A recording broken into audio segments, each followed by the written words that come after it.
The New York Knicks look scary. Let's get into this.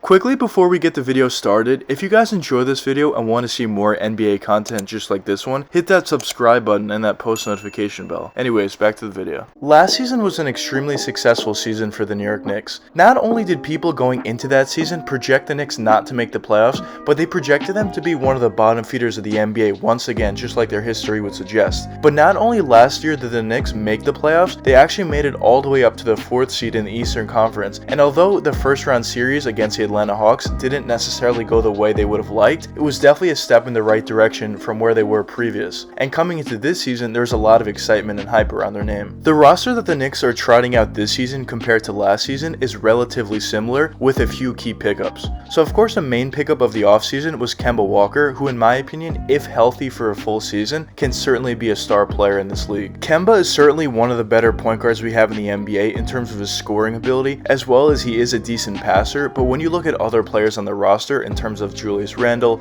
Evan Fournier, Derrick Rose, RJ Barrett, they have some other playmakers on their team, so it wouldn't be as necessary as Kemba to really be the main playmaker on the team. And if he's just a guy that can trot out there and just be a great scorer, that would certainly help this Knicks team out significantly. But even besides Kemba, they also brought in a guy in Evan Fournier. When at the time they signed him, I was saying that he's an underrated pickup, and still at this point, I still think that's the case. What Fournier could do on the offensive side is absolutely incredible. He's a fantastic catch and shoot three-point shooter. He can create his own shot, which is something I think a lot of people don't necessarily know about Evan Fournier, is he's a fantastic playmaker for others, but also can create his own shot for himself. And overall on the offensive side, he's just a very talented player. And I think people are going to learn more and more about Evan Fournier the more he plays for the Knicks. But besides that, in the NBA draft, they brought in a guy in Quentin Grimes, who's a very good 3-and-D kind of guy. I think he's going to be a pretty good player in the NBA. I don't think he's necessarily going to be a star, obviously, but I think for what his role is for that 3-and-D type player, I think he's going to be a pretty solid player at that. But that remains to be seen, of course. And the last big pickup from the draft was Miles McBride, who's a fantastic defender, but also on the offensive side of the ball, he's a really good mid-range shooter, super athletic, can get all the way to the basket, certainly does a lot of great things for them on both sides of the ball. But besides those few pickups that I just mentioned, the rest of the roster is basically the same that it was last year. And going into this season, the Knicks are coming off the preseason where they went 4-0. Now of course the record in the preseason doesn't matter whatsoever, but the reason why I'm bringing this up is because although the Knicks have a relatively similar roster that they had last season, they had two major pickups on their team in Kemba Walker and Evan Fournier, and although it's only two guys and the rest of the roster mostly is the same that it was last year, and that's of course going to help your chemistry having the same guys you had from last year, those two players that I mentioned are going to be major parts of it. So what you're seeing in the preseason is how they all mesh together. So how Kemba and Fournier mesh with Julius Randle, RJ Barrett, Mitchell Robinson, Emmanuel Quickly, some of the other players they have on the team, and how their chemistry works with those guys. And what the preseason told you is their chemistry worked very well together very quickly, which is a great sign for these guys going forward. And I feel like we kind of saw that great chemistry move right into the first game of the season for the Knicks versus the Boston Celtics. Now first of all, that was an incredible game going into double overtime,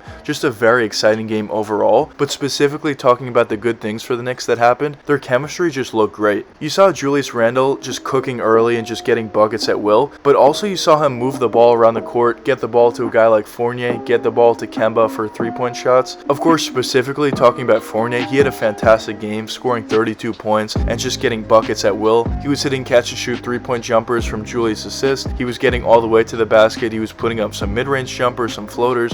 Overall, he just looked like a very, very talented offensive player. When you talk about a guy like Kemba, he didn't necessarily have the game that he would want to have in his first game with the Knicks, but he did hit some big 3-point shots in clutch moments, which was great to see. And overall, I'm not worried about Kemba at all. I think we all know what he's capable of, and he's going to be fine long term. RJ Barrett was another guy who struggled in the first half, but completely came alive in the second half and also in overtime, hitting some crazy 3-point shots, getting all the way to the basket, some nice dunks on the fast break. Overall, RJ looked very, very good, especially on the defensive side of the ball guarding Jason Tatum. Also, a guy like Obi Toppin coming off the bench completely came alive, and overall the Knicks just looked like a great unit out there. They were playing well both on the offense and defense, although late they did have some costly mental lapses, especially on that last play in the fourth quarter where Marcus Smart hit that wide open 3-point shot. That was a major lapse. But overall, I would say for most of the game, the Knicks were playing pretty solid defense. And overall, there's a few key takeaways from the Knicks. The first key takeaway is obviously the chemistry looks very good very early on. That's the first thing that I mentioned before in the video. But the next thing that I want to talk about is the offense, especially in the starting lineup, is so much improved. Last season, especially when it came down to the NBA playoffs against the Hawks, it was very clear that the Hawks could easily double, sometimes even triple team Julius Randle and just make it very difficult on him because the Knicks didn't necessarily have too many other ball handlers and playmakers. We saw Derrick Rose completely going off, but he was the only one it seemed like. RJ Barrett was struggling certainly, and he's certainly better than he played in that series,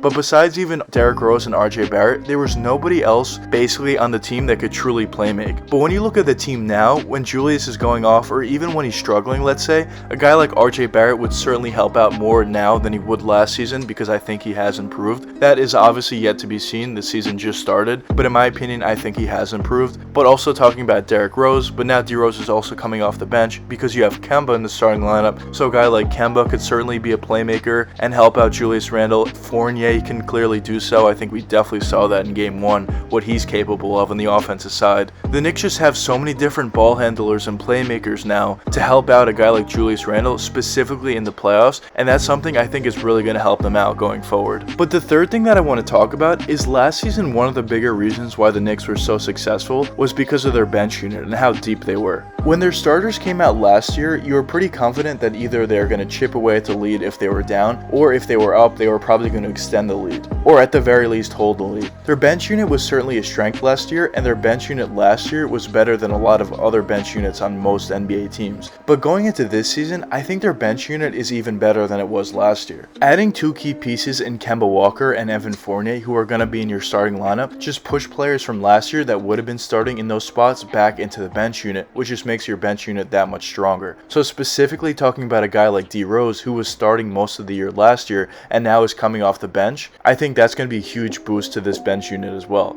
Of course, D Rose, we all know, fantastic scorer, getting all the way to the basket, is actually a pretty good three-point shooter in this stage of his career, also a pretty good playmaker as well, and I just think he overall is just going to help this bench unit so significantly. When you look at the other players coming off the bench, most of the guys are extremely young, so having a veteran like D Rose really leading these guys, I think is going to help them out tremendously. But also you talk about a guy in Obi Toppin who appears this season is going to be making a huge jump from where he was last year. And his first game yesterday, he looked fantastic. Of course it was one game, but also towards the tail end of last season, Obi was starting to look extremely good as well. So I'm expecting a pretty decent season from Obi this year compared to last. And overall, I just think their bench unit this year is going to be even better than it was last year, and last year was fantastic. So those are the three key takeaways that I take from the Knicks very early on in the season. I also think that last season was certainly not a fluke, and this year it appears that the Knicks are going to be better than they were last year, and hopefully they can be a pretty high seed in the Eastern Conference once again this season, but not only make it to the playoffs, actually get past the first round series, and from there you never know what could happen. Maybe they can get past that series as well. We'll see what happens going forward. But at this point, I'm expecting to the Knicks not only to make the playoffs and be a decently high seed in the Eastern Conference, but also make it out of the first round. I just think this Knicks team is going to be extremely exciting to watch, just like they were last season, but they have a lot more talent on their team this year, and they're just going to be a very, very good team and a very scary team going forward this year. But we'll see what happens going forward for the Knicks. But anyways, let me know what you guys think in the comments. Do you think this Knicks team could be a very scary team going forward this season, or do you not think so? But anyways, I hope you guys enjoyed the video, and if you did enjoy, please leave a like and subscribe and hit that post notification bell. It really helps me out a lot. Until next time, peace out, guys.